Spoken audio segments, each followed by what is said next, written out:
Man feeds birds daily for years, then wife realizes something's off. Her heart thumped in her ears as she trailed him to the park he usually frequented during the day.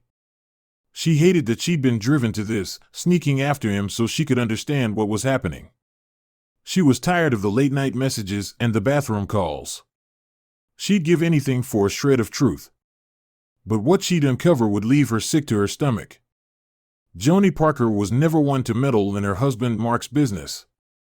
He had always been good to her, doing things most of her friends complained their husbands never did anymore.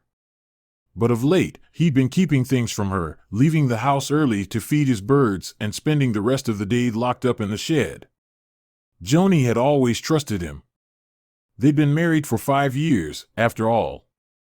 But when one of her friends told her where she'd seen Mark, Joni knew she had no choice. Joni was 29 when she married Mark Parker. He had been the best thing that had happened to her, especially after the hardships she'd been through. A grad student looking to prove herself in project management, Joni had given everything she had to her profession. But one day, it all came crashing down when she uncovered one terrible secret. Joni had been dating a classmate while in school when the disaster happened. She found the man with another woman, snuggling in bed covers she'd gifted him over Christmas. Beyond heartbroken, she barricaded herself in her apartment, only coming out when she needed to get to class or buy groceries. Well, that was until she met Mark one rainy evening. Mark was sweet and caring. He didn't try to force her into anything, choosing to be a shoulder to cry on when she needed one the most. As the months went by, Joni thawed back to her original self. Mark promised never to hurt her, and although Joni would remain skeptical for a while, she would lower her guard eventually. So, imagine how she felt when a friend told her what she'd seen Mark doing. When Mark started taking an interest in bird feeding, Joni thought it was an excellent venture for him. Her husband rarely liked going outside, staying in his man cave whenever he was not with her or at work. He was also usually very reserved. But his whole demeanor shifted as he started feeding the birds that usually flocked in the nearby park. But Joni should have known that this would be the least of her worries. As with many things that push us into new behaviors and lifestyles, Mark's interest in going to the park every morning hadn't been coincidental. He had a heated argument with Joni centered around her mom, who had pressured them to have a kid. Joni and Mark had agreed that they'd not have kids. They'd lived like this for 5 years before Joni's mom started asking questions. Mark had told Joni he didn't like her taking her mom's side instead of his. He left that morning after the terrible fight, claiming he needed to clear his head. Frothing at the mouth, he banged the door behind him and jumped into his Jeep, taking the road to the park. When he returned that evening, Joni expected him to be cross with her still. You see, Mark had always been one to hold grudges, no matter how small. But something in him was different. Mark didn't speak about their quarrel or hold his tongue as he usually did whenever they butted heads. He hugged her tightly the minute she opened the door and asked what they were having for dinner. It didn't even occur to him that he'd been away for a whole day without calling or texting. But his hands were filthy with dirt and smelled like bird feathers.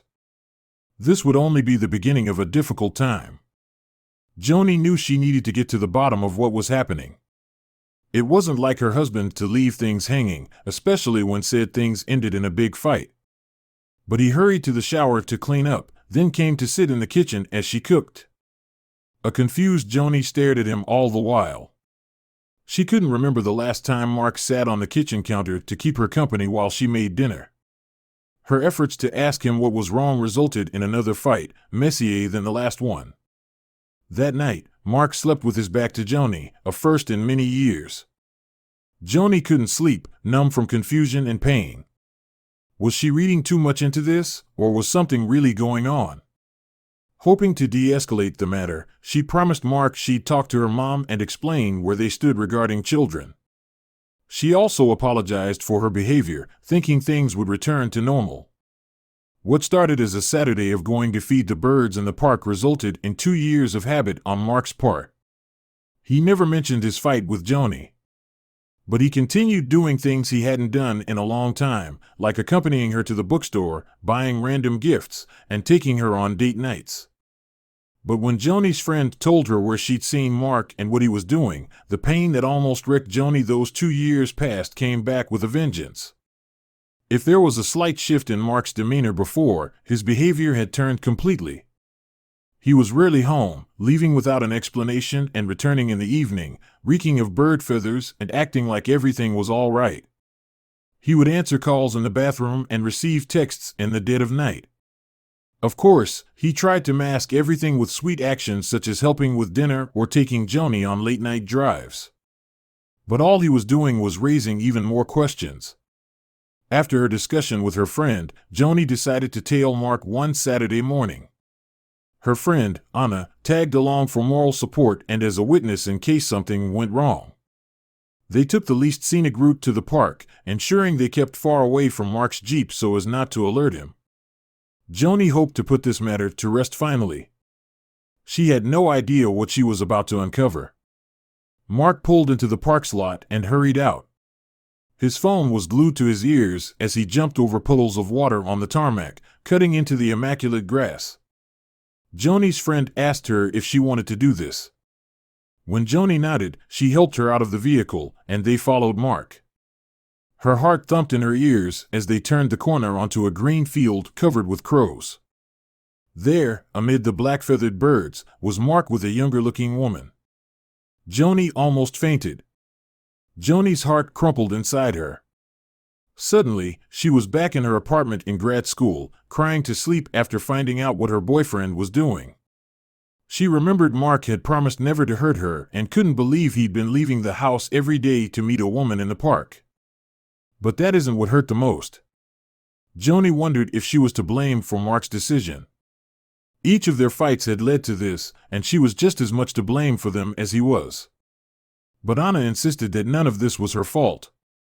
Unfaithfulness was something one person chose and stuck to. If this was Mark's way of showing her how he felt, she shouldn't blame herself for it. But with how much she loved her husband, how could Joni put all this on him? They watched as Mark talked around the woman and laughed. He caressed her face before proceeding to feed the crows before them. Joni boiled with anger. She wanted to rush the two of them and give them a piece of her mind. But Anna pulled her back, telling her to think about everything first. Her advice was to wait until Mark returned home to confront him. But would that work? Bird feeding, Joni seethed as Anna drove her back home. She couldn't even see the road clearly, given how upset and destroyed she was. The love of her life had decided she wasn't good enough for him. Back at home, she went straight to bed furious. But as the minutes counted, the rage that had flared within her at the sight of Mark with that woman turned to sadness. How could he do this to her? When Mark first came into Joni's life, she didn't think she'd ever fall in love again. He was patient and gentle with her, helping her move past her heartbreak and getting her to believe in a brighter tomorrow. When she realized she liked him, she was taken aback by the revelation. But after telling him the truth, she learned he also wanted her. She could still remember the surge of happiness that overwhelmed her that day. It was then that he promised never to hurt her. He'd stood by those words for the last 5 years. Joni decided to rip the Band-Aid once and for all. She wouldn't wait for Mark to come home but would drive back to the park and confront him. If he was willing to throw away everything they'd built together, she should at least hear why. She grabbed her keys and tore out of the house and into her car. Mark would regret making her hurt this much. She sped down the road, her mind foggy and eyes wet and blurry. She was too distraught to notice the cruiser trailing behind her, lights flashing red and blue. She only realized she was being tailed when the vehicle sounded its sirens. Stopping by the side of the road, she trembled with fear and sadness. She'd only wanted to confront Mark. Now she had to deal with the authorities. The officer tapped against her window, and Joni rolled it down. She explained why tears streamed down her face and why she'd been speeding. But the officer told her that he didn't stop her because of her driving. She wasn't even speeding in the first place. He told her that she hadn't signaled a few of her turns and could cause an accident. Joni thought he'd let her go when he asked her out of the vehicle. The officer told Joni she was in no condition to be driving. He asked if he could drive her to the park instead, insisting it was all right. Joni nodded, and together they went to confront Mark. With the officer by her side, Joni's mind calmed somewhat. She even explained her past to the officer, telling him how much her husband's actions hurt her. Her words caught in her mouth as the park came into view. Joni's heart pummeled her ribcage as her eyes landed on the woman again. Mark was still sitting with her on the park bench. He smiled as he ran his hand on her face as if he was helping her with her makeup. The crows around them were calm, watching Mark tear the fabric that held the vows and promises he had once made to Joni. "Is that him?" the officer asked, and Joni nodded as misery washed through her again. She threw the cruiser's door open, stepped into the park, and headed straight to Mark. But as she got closer, she noticed something was off. The woman seemed to be holding a crow in her hands, which was odd because few people ever hold crows. Joni also realized that Mark had earpods wedged deep into his ears. He was nodding and mumbling to some unheard music, not talking to the woman. But that wasn't all. The closer Joni got, the more she realized that the woman next to Mark hadn't moved an inch. She just sat there, smiling next to him as he continued helping with her makeup. It was then that Joni noticed the birds weren't moving as well. They didn't scatter around or spook whenever Mark shifted on the park bench. It was then that the truth hit her. "She's a statue," Joni whispered as she got close to Mark. He seemed to realize someone was approaching because he lifted his eyes, his gaze landing squarely on her. His lips curled as he pulled an earpod out of his ear. "What are you doing here?" he asked, placing away what Joni had just realized was a paintbrush.